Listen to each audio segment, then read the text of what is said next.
नमस्कार विद्यार्थियों, दोस्तों। उम्मीद करता हूँ आप सब लोग बहुत अच्छे होंगे। Good morning to all of you. आज मैं खान एजुकेशन के ऑनलाइन प्लेटफॉर्म पर आपको ईंधन सेलों के बारे फ्यूल सेल क्या होते हैं, तो आप अपनी कॉपी और कलम लेके तैयार हो जाएं मेरे साथ। शुरू करते हैं।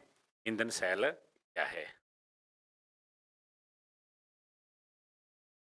ईंधन सेल, प्यारे मित्रों, ये एक प्रकार के गैल्वेनिक सेल। क्या ये गैल्वेनिक सेल है? गैल्वेनिक सेल के बारे में आप ऑलरेडी जानते हैं। गैल्वेनिक सेल, डेनियल सेल या वोल्टियर सेल, वो क्या करते हैं? वो रासायनिक ऊर्जा को विद्युत ऊर्जा में बदलते हैं। रासायनिक ऊर्जा को किसमें कन्वर्ट करते हैं प्यारे मित्रों?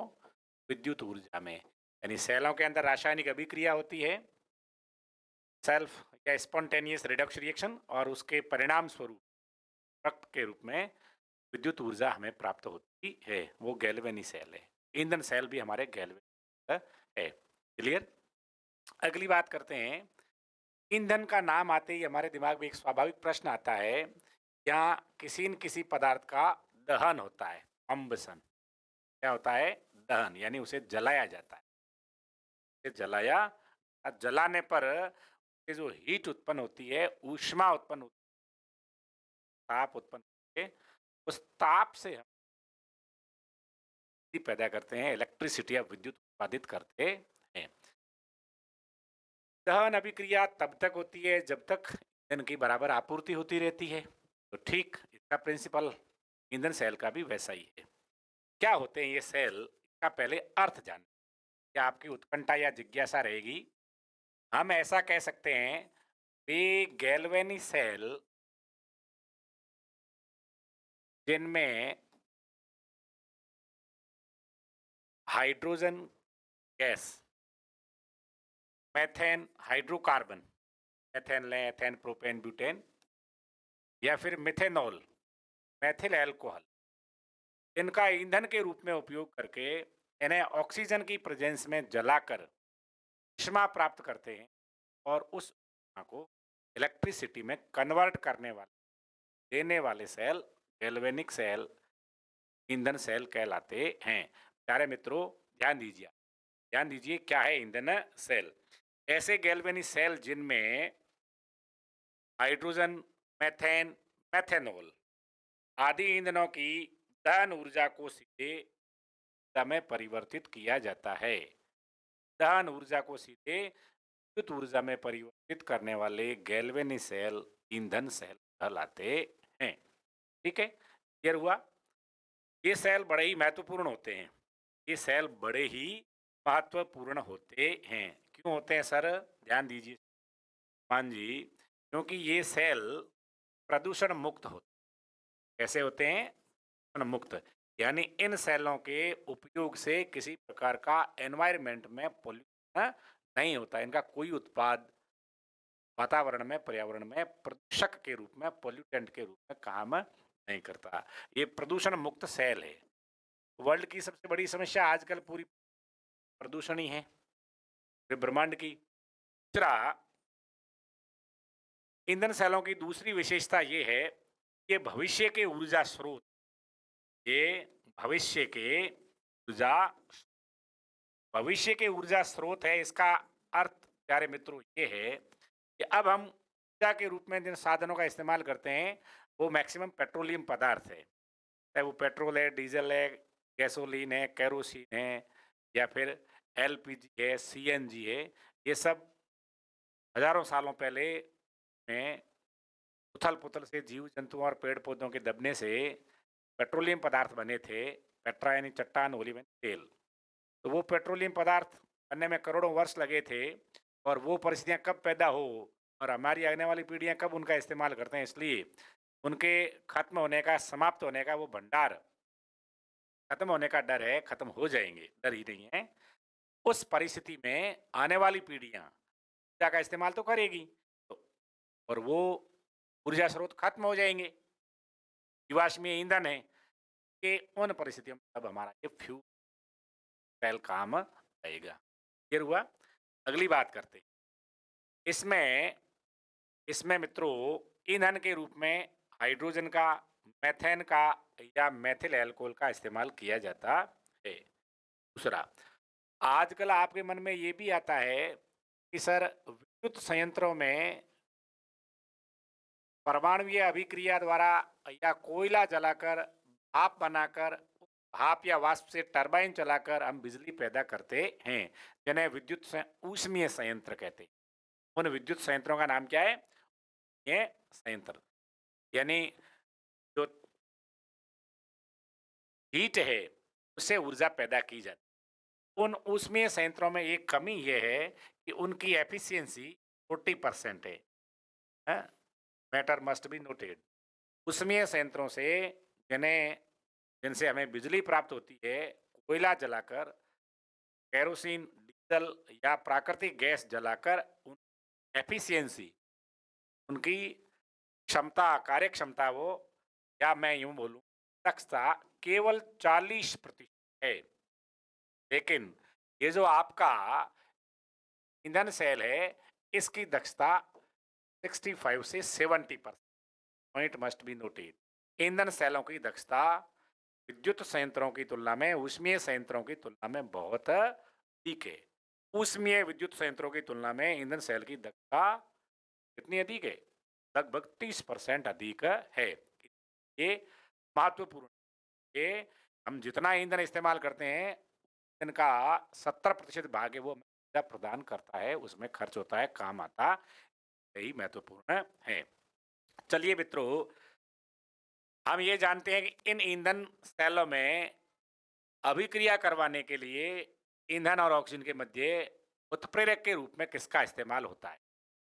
उत्प्रेरक के रूप में ईंधन और ऑक्सीजन के मध्य दहन की अभिक्रिया करवाने के लिए उत्प्रेरक के रूप में मित्रों, उत्प्रेरक के रूप में हम प्लेटिनम का इस्तेमाल करते हैं, पैलेडियम का इस्तेमाल करते हैं, सिल्वर का इस्तेमाल करते हैं। और इन धातुओं को, इनमें गैस अवशोषण बहुत अच्छी क्षमता होती है, इन्हें कार्बन के या ग्रेफाइट के छड़ में इलेक्ट्रोडों के अंदर सूक्ष्म कोटेड किया जाता है, पाउडर्ड के रूप में ये उन पर जमा होते हैं। और फिर वो कार्बन का या ग्रेफाइट की छड़ है वो इनर्ट इलेक्ट्रोड के रूप में इन धातुओं की प्रेजेंस में इन गैसियस पदार्थों का अच्छी मात्रा में एब्सॉर्प्शन करती है, अधिशोषण कर लेती है। और वो गैसें ईंधन के रूप में हमें समय समय पर मिलती ही है। ठीक है मित्रों, तो हमारे पास ये बात निकल करके आई, इनके लाभ क्या क्या है मैंने वहां डिस्कस कर लिया। ये प्रदूषण मुक्त है, ये भविष्य के ईंधन है, भविष्य के ऊर्जा स्रोत के ऊर्जा स्रोत है। ये कभी खत्म नहीं होने वाले, कभी समाप्त, फिनिश, डेस्ट्रॉय नहीं होने वाले, क्योंकि जब तक ईंधन की लगातार आपूर्ति होगी, क्या कह रहा विद्यार्थियों, ईंधन की लगातार आपूर्ति होती रहेगी तो ये हमें ऊर्जा देती ही रहेंगे। और अगली बात, इनका जो ईंधन है वो कभी समाप्त होने वाला नहीं है। हम उस ईंधन की बात कर रहे हैं के बारे में हम पढ़ने वाले हैं, हाइड्रोजन गैस और ऑक्सीजन गैस। हाइड्रोजन और ऑक्सीजन गैस का दहन करवा कर, क्रिया करवा करके हम पर्याप्त मात्रा में विद्युत ऊर्जा, इलेक्ट्रिक एनर्जी कर सकते हैं। हमारे सिलेबस में यही है, हाइड्रोजन ऑक्सीजन ईंधन सेल। चलिए हम इसकी चर्चा करते हैं। हाइड्रोजन ऑक्सीजन ईंधन सेल, प्यारे मित्रों, ये 12th बोर्ड एग्जाम के लिए इंपॉर्टेंट क्वेश्चन भी बनता है, इसमें डायग्राम भी है, इसमें रासायनिक अभिक्रियाएं भी है, अच्छा प्रश्न बनता है। और भविष्य के लिहाज से और फ्यूचर का इंपॉर्टेंस आपकी समझ के लिए भी जरूरी है। तो आइए यहाँ बात करते हैं हाइड्रोजन ऑक्सीजन ईंधन सेल। प्यारे विद्यार्थियों, मैंने आपके लिए डायग्राम बनाने का प्रयास किया है ताकि आपके अच्छे से समझ में आए। मैं आपको यहाँ ये समझाना चाह रहा हूँ कि इस सेल में है हाइड्रोजन ऑक्सीजन ईंधन सेल। हाइड्रोजन ऑक्सीजन ईंधन सेल का मतलब यहाँ ऑक्सीजन गैस का इस्तेमाल किया जाएगा और यहाँ पर हाइड्रोजन गैस का इस्तेमाल इसके रूप में, ईंधन के रूप में किया जाएगा। इस सेल में एनोड का कार्य कौन करता है, कौन सी गैस को एनोड पर प्रवाहित किया जाता है? प्यारे मित्रों, एनोड पर प्रवाहित किया जाता है आपकी हाइड्रोजन गैस। ये हाइड्रोजन गैस शुष्क होनी चाहिए, यानी नमी रहित होनी चाहिए, शुद्ध होनी चाहिए। दूसरी बात करता हूं मैं, कैथोड पर कौन सी गैस होगी? डियर स्टूडेंट्स, जब एनोड पर हाइड्रोजन है तो स्वाभाविक रूप से कैथोड पर ऑक्सीजन बची। इसका नाम ही क्या है? हाइड्रोजन ऑक्सीजन ईंधन सेल। ठीक है मित्रों, तो एनोड पर हाइड्रोजन है, कैथोड पर है ऑक्सीजन। अब बारी आती है विद्युत अपघटय की और उत्प्रेरक की। विद्युत अपघटय के रूप में, विद्युत अपघटय के रूप में इन सेलों में सोडियम हाइड्रोक्साइड या पोटेशियम हाइड्रोक्साइड का सांद्र जलीय विलयन लेते हैं। मैं यहाँ आपको लिए लिख देता हूँ पोटेशियम हाइड्रोक्साइड का सांद्र जलीय विलयन। पोटेशियम हाइड्रोक्साइड क्या काम आएगा हम अभिक्रिया के दौरान देखेंगे। और उत्प्रेरक के रूप में, इसके रूप में उत्प्रेरक के रूप, या एनोड और कैथोड है वो दोनों कार्बन के बने होते हैं मित्रों, कार्बन के। कार्बन से मेरा अभिप्राय, आपका भी अभिप्राय है, ग्रेफाइट के बने होते हैं। और इस ग्रेफाइट की एक विशेषता है साथियों, वह छिद्रित ग्रेफाइट। ऐसा है छिद्रित।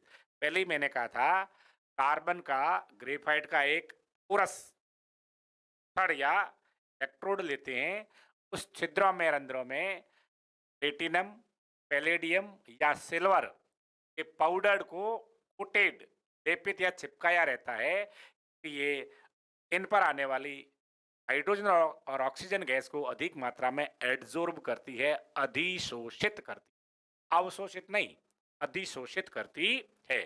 तो छिद्रित कार्बन यानी ग्रेफाइट का इलेक्ट्रोड लेते हैं और उस पर कोटिंग की जाती है आपके प्लेटिनम की, पैलेडियम की या सिल्वर की। नॉर्मली प्लेटिनम या पैलेडियम का कोटिंग करते हैं। तो हमारे पास तीन बातें निकल कर आ गई, एनोड हाइड्रोजन, कैथोड ऑक्सीजन, एक इलेक्ट्रोड ग्रेफाइट का छिद्रित जिस पर कोटिंग होती है पीटी, पीडी या एजी, और तीसरी बात विद्युत अपघटय के रूप में सोडियम हाइड्रोक्साइड या पोटेशियम हाइड्रोक्साइड का इस्तेमाल करते हैं। ठीक है मित्रों, अब अगली बात करते हैं। हाइड्रोजन गैस को इस प्रकार के जो डायग्राम बताया जा रहा है, ऐसा एक छिद्रित कार्बन इलेक्ट्रोड होता है, उसके ऊपर माना कि पीटी कोटेड है, इधर भी पीटी कोटेड है, और इन दोनों के मध्य पोटेशियम हाइड्रोक्साइड का जलीय विलयन भरा रहता है। पोटेशियम हाइड्रोक्साइड आप सारे बच्चे जानते हैं के प्लस और ओ एच माइनस के रूप में है, या ओ एच माइनस है, हाइड्रोक्सिल आयन है।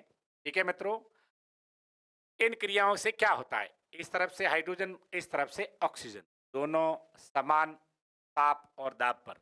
हाँ, ताप की बात मैंने की नहीं, अब मैं करता हूं। ये जो आपका हाइड्रोजन ईंधन सेल है, यह उच्च तापमान पर कार्य करता है। किस पर कार्य करता है मित्रों? उच्च तापमान पर कार्य करता है। ध्यान दीजिएगा, बुक्स में शायद नहीं हो, लगभग 200 डिग्री सेंटीग्रेड, लगभग 200 डिग्री सेंटीग्रेड पर हाइड्रोजन और ऑक्सीजन की क्रिया होती है, ऑक्सीकरण होता है, दहन की अभिक्रिया होती है। और उस समय का समय दाब भी लगभग लगभग 30 से 40 वायुमंडलीय के बराबर रखा जाता। Point must be noted. Hydrogen और ऑक्सीजन के मध्य क्रिया के दौरान टेम्परेचर लगभग 200 डिग्री सेंटीग्रेड और दाब है वो 20 है। इस दरमियान इन परिस्थितियों में आपकी हाइड्रोजन और आपकी ऑक्सीजन जो शुद्ध है, नमी रहित है, वो इन इलेक्ट्रोडों पर आपस में संपर्क में आकर के क्रिया करती है। कैसे क्रिया करती है? फर्स्ट ऑफ ऑल, सबसे पहले एनोड पर प्रवाहित की जाने वाली हाइड्रोजन गैस KOH के हाइड्रोक्सिल आयनों को ग्रहण करती है। हाइड्रोजन क्या करती है मित्रों? अपना इलेक्ट्रॉन त्याग कर H+ में बदलती है और हाइड्रोक्सिल आयनों के साथ संयुक्त होती है और जल के अणु का निर्माण करती है। क्या बनाती है? जल बना देती। बात कहां से हुई अभिक्रिया की? पोटेशियम हाइड्रोक्साइड के हाइड्रोक्सिल आयनों से। चार हाइड्रोक्सिल आयन जब हाइड्रोजन के साथ संयोजित होते हैं तो 4 इलेक्ट्रॉन त्याग देते हैं, हैं 4 इलेक्ट्रॉन हमें प्राप्त हो जाते हैं। ये 4 इलेक्ट्रॉन, ये 4 इलेक्ट्रॉन जल की प्रेजेंस में ऑक्सीजन के पास हैं। किसके पास जाते हैं? हाइड्रोजन इलेक्ट्रॉन त्यागता है मित्रों, हाइड्रोजन इलेक्ट्रॉन त्यागता है, इट मींस हाइड्रोजन गैस का ऑक्सीकरण होता है, और ऑक्सीजन इलेक्ट्रॉन ग्रहण करता है, इट मीन्स ऑक्सीजन का अपचयन। Point must be noted. इस सेल में ऑक्सीकरण किसका होता है? आप जवाब देंगे परीक्षा में हाइड्रोजन का। इस सेल में अपचयन किसका होगा? तो आप सवाल देंगे ऑक्सीजन का। प्यारे मित्रों, यह ऑक्सीजन जलीय विलयन में जल की प्रेजेंस में 4 इलेक्ट्रॉन जो एनोड पर त्यागे गए थे उनको ग्रहण करके 4 हाइड्रोक्सिल आयन बना लेते हैं। क्या बनाते हैं? 4 हाइड्रोक्सिल या हाइड्रोक्साइड आयन। या हाइड्रोक्सिल आयन या हाइड्रोक्साइड आयन कितने काम आ रहे हैं? पोटेशियम हाइड्रोक्साइड के। तो सर हाइड्रोक्साइड आयनों की सांद्रता बढ़ेगी नहीं क्या? नहीं रे, बढ़ेगी नहीं, क्योंकि पहले हमने पोटेशियम हाइड्रोक्साइड से ये हाइड्रोक्सिल आयन ले लिए थे और अब ऑक्सीजन ने वापस उसको दे दिए। खर्च कौन हुआ? खर्च हुआ ये हाइड्रोजन खर्च हुई। कौन खर्च हुआ बेटा? एक तो हाइड्रोजन खर्च हुई, फिर ऑक्सीजन खर्च हुई। हाइड्रोजन और ऑक्सीजन आपस में क्रिया करके जल का निर्माण करते हैं। ये जल लगभग 100 डिग्री सेंटीग्रेड पर मुक्त हो, यानी वाष्प के जल वाष्प के रूप में, भाप के। ठीक है मित्रों, समझ में आई बात? एनोड पर हाइड्रोजन का ऑक्सीकरण होता है, इलेक्ट्रॉन किससे? पोटेशियम हाइड्रोक्साइड के OH माइनस आयनों से। कैथोड पर ऑक्सीजन का अपचयन होता है, इलेक्ट्रॉन किससे? वो त्यागे थे एनोड पर, वो ग्रहण कर लिए जाते हैं और ऑक्सीजन जल के साथ क्रिया करके वापस हाइड्रोक्सिल आयन पोटेशियम हाइड्रोक्साइड दान करता है। तेरा तुझको अर्पण, क्या लागे मेरा। इस तरह से आपके ये हाइड्रोजन ऑक्सीजन ईंधन सेल कार्य करता है। अब बारी आती है कि ये कितनी ऊर्जा उत्पन्न करता है, ये कितनी ऊर्जा उत्पन्न करता है। तो मैं आपको ये बता देता हूं, इस सेल का सेल विभव, सेल विभव 1.0 कितना होता है मित्रों? 1.0 वोल्ट। डरिएगा नहीं, आप ऐसा नहीं समझिए सर ये तो बहुत कम है, नहीं। ये एक सिंगल एनोड और कैथोड की बात है जो छोटे या कम मात्रा में हाइड्रोजन और ऑक्सीजन अणु को गैस के रूप में खर्च करते हैं, प्रयुक्त करते हैं। पूरे हाइड्रोजन ऑक्सीजन ईंधन सेल का जो अपोलो और जेमिनी जैसे अंतरिक्ष कार्यक्रम में प्रयुक्त किया गया था, तो उसमें 2000 किलोग्राम के लगभग हाइड्रोजन थे। वहां उनके वो सारा काम हुआ था, ऊर्जा भी मिली थी। और ये जो जल यहाँ उत्पन्न हुआ है, इसे ठंडा करके पेयजल के रूप में, पीने योग्य पानी के रूप में इस्तेमाल। अब आपके मन में एक सवाल उठना चाहिए यहाँ कि सर ये जल है, इसमें तो पोटेशियम हाइड्रोक्साइड के आयन घुले हुए हैं, पोटेशियम हाइड्रोक्साइड लवण घुला हुआ है, क्षार घुला हुआ है, पानी उन्होंने पिया कैसे? मजाक लग रही है ना? नहीं, हमने इससे पहले रिवर्स ऑस्मोसिस जाना होगा। व्युत्क्रम प्रासरण विधि द्वारा पोटेशियम हाइड्रोक्साइड को अलग करके शुद्ध जल प्राप्त करते हैं। उसका अपोलो और जेमिनी अंतरिक्ष कार्यक्रम के वैज्ञानिकों ने अंतरिक्ष में पेयजल के इस्तेमाल किया था। है ना बढ़िया बात? इस प्रकार आपका ये हाइड्रोजन सेल, हाइड्रोजन ऑक्सीजन ईंधन सेल के महत्व क्या है, लाभ क्या है? पहला, प्रदूषण मुक्त सेल है। क्यों? क्योंकि अभी अभी हमने जाना कि हाइड्रोजन ऑक्सीजन ईंधन सेल है वो किसी प्रकार का प्रदूषण उत्पन्न नहीं करता, क्योंकि हाइड्रोजन और ऑक्सीजन की क्रिया करने से जल बनता है और जल को पीने में उपयोग करते हैं। क्लियर? प्रदूषण मुक्त सेल है। और दूसरा, जब तक ऑक्सीजन और हाइड्रोजन गैस की आपूर्ति करते रहेंगे तब तक ये सेल हमें ऊर्जा देता रहेगा। ये नहीं कभी डिस्चार्ज नहीं होगा, कभी खर्च नहीं होगा, कभी खत्म नहीं होगा। शर्त क्या है? हाइड्रोजन और ऑक्सीजन की आपूर्ति होती रहे, हमें ऊर्जा मिलती। तीसरा, एक बार बनाने के बाद, लागत के बाद, खर्च करने के बाद ये लंबे कई वर्षों तक काम आते हैं।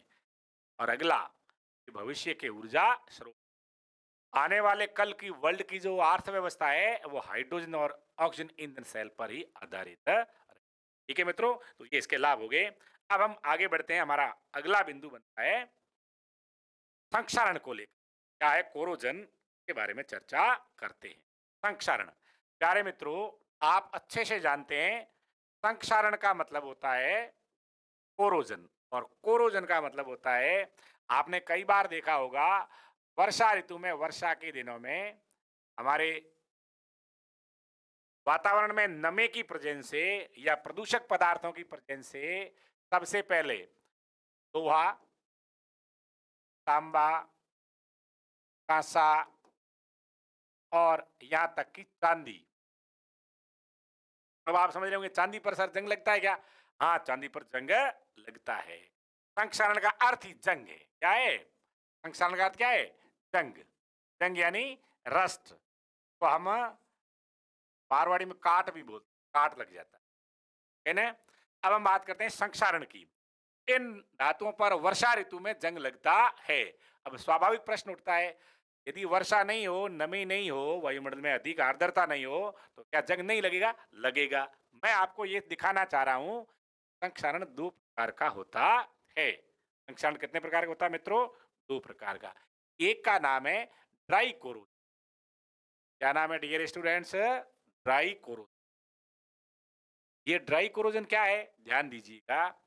बड़ी बड़ी फैक्ट्रियों में, कारखानों में जहाँ गैसियस उत्पाद निकलते हैं, कार्बन डाइऑक्साइड निकलती है, सल्फर डाइऑक्साइड, हाइड्रोजन सल्फाइड निकलती है, क्लोरीन निकलती है, फ्लोरीन, ब्रोमीन, ऑक्सीजन, यानी ऑक्सीकारी गैसें निकलती है। वो फैक्ट्री में काम आने वाले इक्विपमेंट, उपकरणों को ऑक्सीकृत कर देती है और उनके ऊपर पपड़ी जम, क्या जम जाती है? पपड़ी। पर्टिकुलरली लिग्नाइट कोयला, कोयला राजस्थान में जो घटिया क्वालिटी का कोयला भूरे रंग वाला, उसको, उससे जब विद्युत ऊर्जा उत्पादन करते हैं तो बॉयलन के अंदर सल्फर की वजह से क्या पैदा होती है। ये वैज्ञानिकों ने बहुत बड़ी टेक्निकल समस्या थी हमारे भारत में, राजस्थान में, इवन बाड़मेर तक में, और बाद में इसको ठीक किया। खैर, उससे हमारा मतलब नहीं है। संक्षारण दो प्रकार के होते हैं। एक ड्राई कोरोजन, जो गैसों की वजह से होते हैं, की वजह से, गैसेज की वजह से होते हैं। अब दूसरी बारी आती है वेट कोरोजन की। वेट कोरोजन, वेट कोरोजन ये क्या है मित्रों? गैसें जल की प्रेजेंस में, H2O की प्रेजेंस में, नमी की उपस्थिति में, आर्द्रता की उपस्थिति में गैसें धातुओं के साथ क्रिया कर धातुओं की सतह को बदरंग, खराब, गंदा या चमक रहित कर देता है। उस घटना को संक्षारण कहते हैं। प्यारे मित्रों, दोबारा सुनिएगा।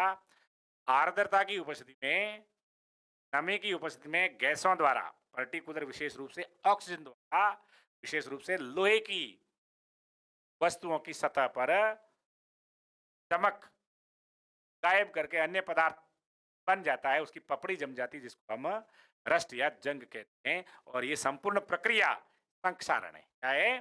संक्षारण। एक तरह से संक्षारण विद्युत रासायनिक अभिक्रिया है। यह विद्युत रासायनिक प्रक्रम है। प्यारे मित्रों, ध्यान दीजिए, मैं जिन बातों को लिख रहा हूं वो आपको लिखनी है, मैं बोल रहा हूं उनको आपको समझनी है। संक्षारण एक विद्युत रासायनिक घटना है, विद्युत रासायनिक प्रक्रम है। जैसा गैल्वेनिक सेल में होता है, ठीक उसी प्रकार का प्रोसेस है। उसी प्रकार का प्रोसेस यहाँ भी एनोड होगा, यहाँ भी कैथोड होगा, यहाँ भी ऑक्सीकरण होगा, यहाँ भी इलेक्ट्रॉन त्यागे जाएंगे, यहाँ भी इलेक्ट्रॉन ये जाएंगे। ठीक है ना मित्रों? संक्षारण क्या हुआ, पहले इसको समझते हैं। आर्द्रता या नमी की प्रेजेंस में इन धातुओं पर, इन धातुओं की सतह पर अन्य ऑक्साइड, एलाइड, कार्बोनेट, सल्फेट या सल्फाइड की परत जम जाती है, उसे हम संक्षारण कहते हैं। या क्या कहते हैं? संक्षारण कहते हैं। आपने देखा होगा, लोहे पर भूरे रंग की परत जम जाती है, तांबे और कांसे के बर्तनों पर हरे रंग की परत जम जाती है, और चांदी पर काली परत जम जाती है, चांदी का रंग काला हो जाता है। ये घटना संक्षारण है। के लिए जिम्मेदार कौन है? संक्षारण। समझे मेरी बात को? हम मैन रूप से यहाँ लोहे पर जंग कैसे लगता है, रस्टिफिकेशन ऑफ आयरन या रस्टिंग ऑफ आयरन पढ़ेंगे। क्या पढ़ेंगे? Rusting of iron. चलिए मेरे साथ बढ़ते हैं आगे। लोहे पर जंग लगने, डियर स्टूडेंट्स, लोहे पर जंग लगने को डस्ट कहते हैं, रस्ट कहते हैं, काट लगना भी हैं। अलग अलग क्षेत्रों में, अलग अलग भाषाओं में अलग अलग अर्थ है, लेकिन हम हिंदी भाषी लोग जंग बोलते हैं। क्या बोलते हैं? जंग लगना। आपने देखा होगा, घरेलू काम आने वाले कई उपकरण हैं जो वर्षा के दिनों में या सामान्य दिनों में बाहर पड़े रहते हैं, यदि जल से भीग जाते हैं और 5, 7, 10, 15 दिन पड़े रहते हैं, तो उन पर जो प्राकृतिक चमक गायब हो जाती है और भूरे रंग की, काले रंग की एक पपड़ी जम जाती है, वो चोट मारने पर उसे गिर जाती है। वो वास्तव में क्या है? आयरन ऑक्साइड है। जल योजित Fe2 है, उसे हम जंग या रस्ट कहते हैं। कैसे होता है, क्या होता है, इसके बारे में मित्रों चर्चा करते हैं। ये मैंने एक डायग्राम बनाया है। इस डायग्राम के मार्फत ये समझते हैं, ये जो मैंने एक अलग कलर से बनाया है, ये माना कि लोहे का एक टुकड़ा है, लोहे की पट्टी है, पत्ती है। इस पर ये वर्षा की बूंद है। जंग लगता क्यों है? जंग के लिए जिम्मेदार कौन है? जिम्मेदार है लोहे की वस्तुओं का, या लोहे का जब इस्तेमाल करते हैं तो किसी कारण से उन पर घर्षण से, रगड़ से, उपयोग के दौरान उनके ऊपर जो जंगरोधी परत होती है हट जाती है। प्यारे मित्रों ध्यान दीजिए, लोहे के ऊपर जो जंगरोधी परत है, चाहे वो किसी रसायन का लेप हो, चाहे वो जिंक का यशद लेपन किया हुआ हो, खरोंच लगने की वजह से जहां से वो परत हट जाती है, क्षरण को रोकने के लिए है, वहां पर नमी उसके संपर्क में आती है। खरोंच लगे हुए स्थान पर जहां से उगड़ जाता है, खुल जाता है, अनावृत हो जाता है, डिस्क्लोज हो जाता है, वहां पर नमी है उस लोहे के संपर्क में आ जाती है। और नमी लोहे के संपर्क में आती है तो क्या होता है, ध्यान देना। तो ये मोस्ट इंपोर्टेंट बात है। लोहे पर जंग लगने की बात करते हैं तो यहाँ एनोड का कार्य कौन करता है? एनोड का कार्य करता है हमारा लोहा, बना हुआ वस्तु है, और संपर्क में आ गई नमी यानी जल। लोहा जल के साथ क्रिया करके, लोहा जल के साथ क्रिया करके ऑक्सीकृत, क्या होता है? लोहा जल से ऑक्सीकृत होता है मित्रों इस रूप में। लोहा जल के साथ क्रिया करता है और 2 इलेक्ट्रॉन त्याग देता है। आयरन परमाणु फेरस आयनों में कन्वर्ट हो जाता है, ऑक्सीडाइज हो जाता है। फिर फिर वायुमंडलीय ऑक्सीजन, अब आप कहेंगे सर लोहा तो पानी में डूबा हुआ है, वायुमंडलीय ऑक्सीजन, जल में घुली हुई ऑक्सीजन, जल में घुली हुई ऑक्सीजन इन फेरस आयनों के संपर्क में आती है तो इन्हें फेरिक आयनों में कन्वर्ट और ऑक्सीडाइज कर देती है। खैर ये बाद में काम आएगा। मेन रिएक्शन हमारे पास ये वाली है, ठीक है। एनोड पर यह अभिक्रिया होती है, लोहा जल के संपर्क में आता है तो फेरस आयनों का निर्माण कर देता है। कैथोड कौन होता है मित्रों? आपके सामने कैथोड कौन होता है? लोहा और वायु, लोहा और वायु।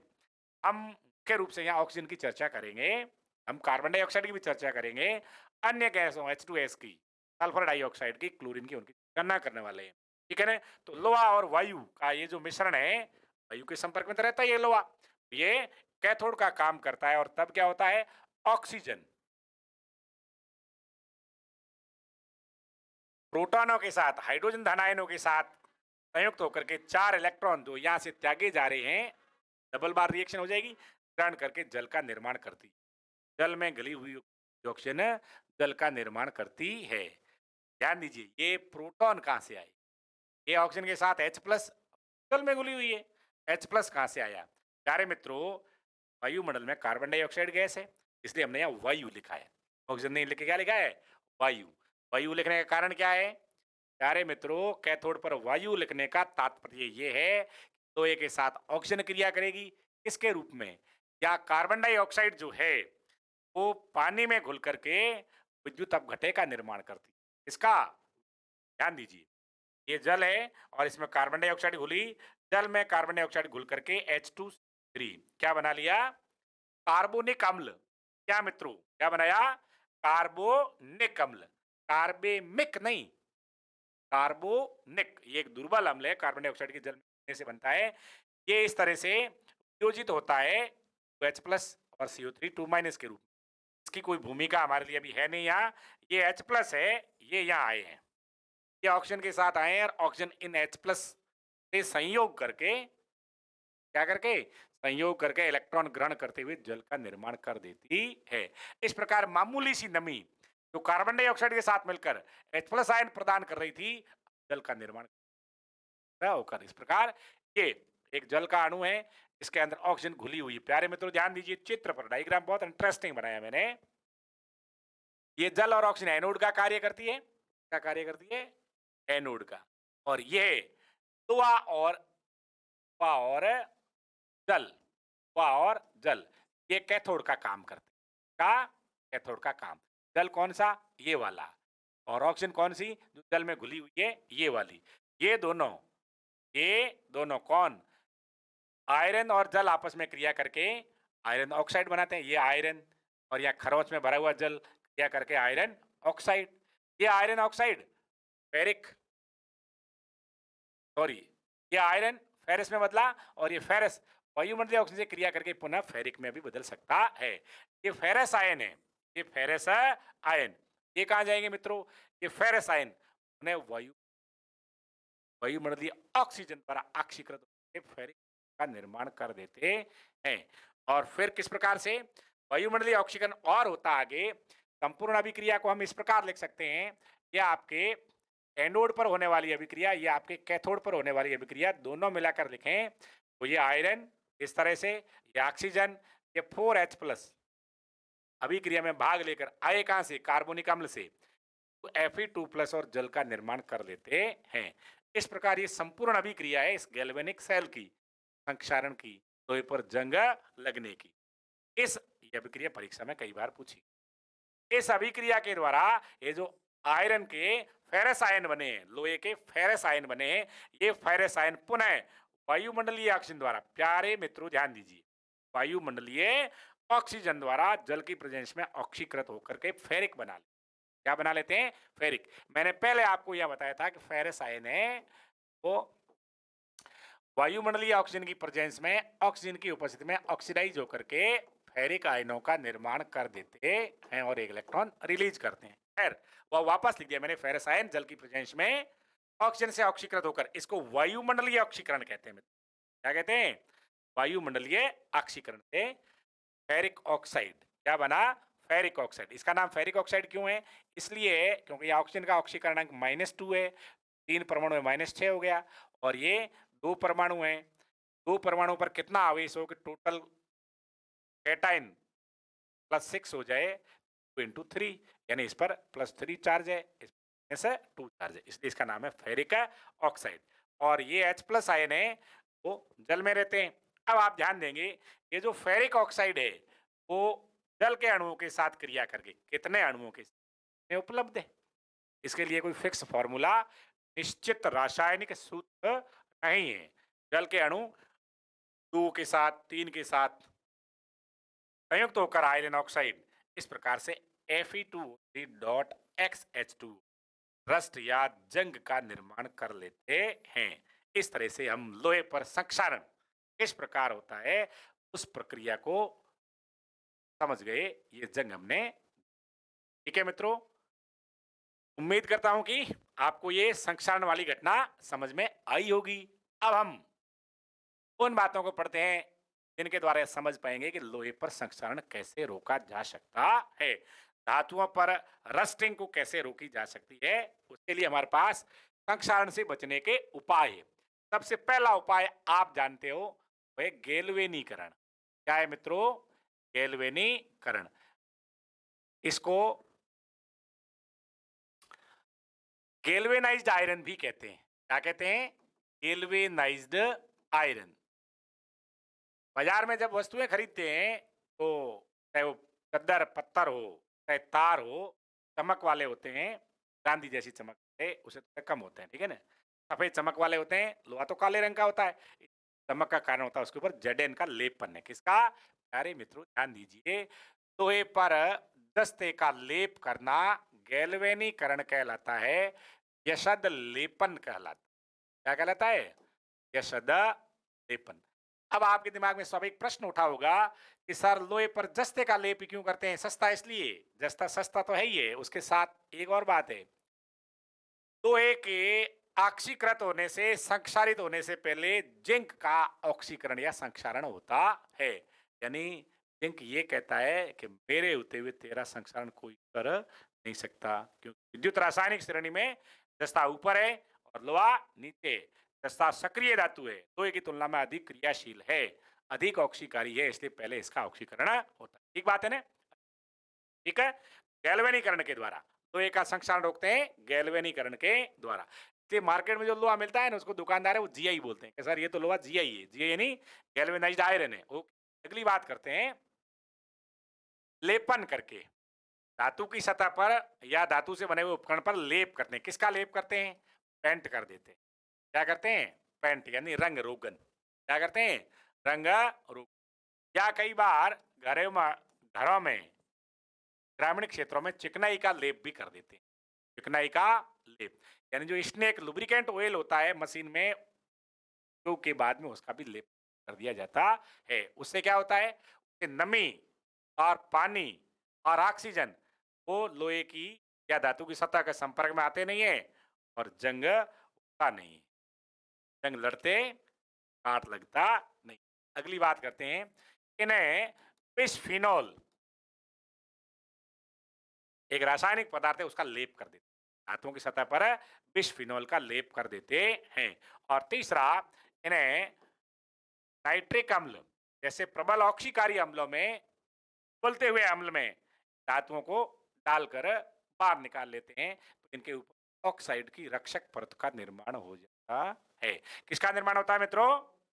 रक्षक परत का। प्रबल ऑक्सीकारी अम्लों के अंदर या रसायनों के अंदर इनको उबलते हुए डुबोते हैं। इनके ऊपर के परमाणु हैं, सतह के ऊपर ऊपर वाले, सतह के ऊपर ऊपर वाले वो परमाणु ऑक्सीडाइज हो जाते हैं और ऑक्साइड बना लेते हैं। ये ऑक्साइड या ऑक्साइड वायु के या नमी के संपर्क में आता है तो इसका और ऑक्सीकरण होता नहीं और अंदर वाली सतह तक, अंदर वाले परमाणुओं तक नमी और ऑक्सीजन पहुंचती नहीं। ये हमारे पास 4 तरीके हैं। एक 5वां तरीका और बता देता हूं, उत्सर्ग इलेक्ट्रोड द्वारा। इसके द्वारा उत्सर्ग इलेक्ट्रोड लगाकर। ये उत्सर्ग इलेक्ट्रोड क्या है, ध्यान दीजिए मित्रों, समझ में आएगा।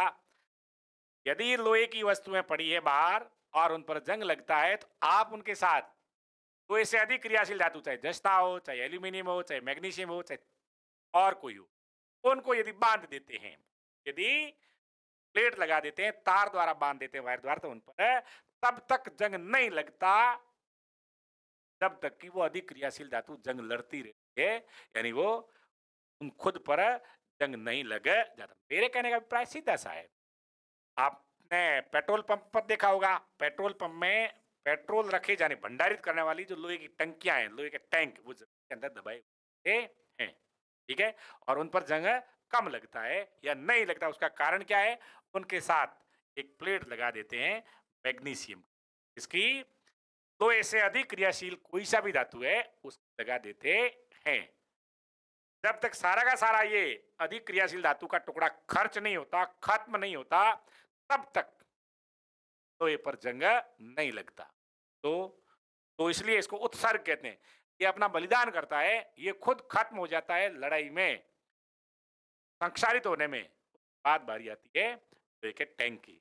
ऐसी प्लेट आपने ध्यान दिया है तो देखी होगी। इस प्रकार संक्षारण के बचाने के 5 उपाय कौन कौन से? रिवाइज, गैल्वेनीकरण, लेपन पेंट या चिकनाई द्वारा, बिस्फिनोल का लेप करके, प्रबल ऑक्सीकारिक अम्ल में बाल करके और उत्सर्ग इलेक्ट्रोड लगाकर। इस प्रकार संक्षारण का काम हमारा पूरा हो जाता है। और मैं आज से बहुत बड़ी उम्मीद रखता हूं कि आपको ये बहुत प्यारा सुंदर सा टॉपिक अच्छे से आज समझ में आ गया ही होगा। मैं आपका दोस्त एम आर चौधरी, उत्थान एजुकेशन ऐसे ही सदैव साथ बना रहूंगा। मुझे विश्वास है कि आपका साथ मेरे साथ बना है और बना हुआ रहेगा। इसलिए आप लाइक, शेयर और सब्सक्राइब करने की कोई नहीं करेंगे। आपका दिन शुभ हो, आप खुश रहें, मस्त रहें, चुस्त रहें और जीवन के उच्चतम ऊंचाइयों को प्राप्त करते रहें। जय हिंद, वंदे मातरम। Thank you.